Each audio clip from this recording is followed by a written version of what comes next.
আপু, ইফতার হতে আর কত দেরি? পেটের ভেতর ইঁদুর দৌড়াচ্ছে। ধৈর্য ধরো ফারহান, মাত্র তো সকাল 10টা। ওয়াও, কি দারুণ ঘ্রাণ! আম্মু মনে হয় আলুর চপ বানিয়েছে। একটা খেলে কেউ বুঝবে না। খুব মজা। ফারহান, তুমি কি কিছু খাচ্ছো? তোমার তো রোজা। না তো, আমি খাইনি। মনে হয় বিড়াল এসে খেয়ে গেছে। রোজা তো ভেঙেই গেছে, এখন কার্টুন দেখলেই হলো।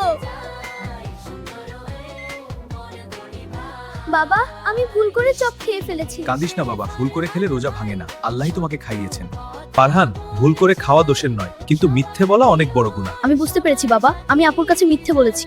আপু, আমাকে মাফ করে দাও, আমি আর মিথ্যে বলবো না। ঠিক আছে ভাইয়া, আল্লাহ তোমাকে ক্ষমা করুন। আলহামদুলিল্লাহ, সত্য বলায় অনেক শান্তি।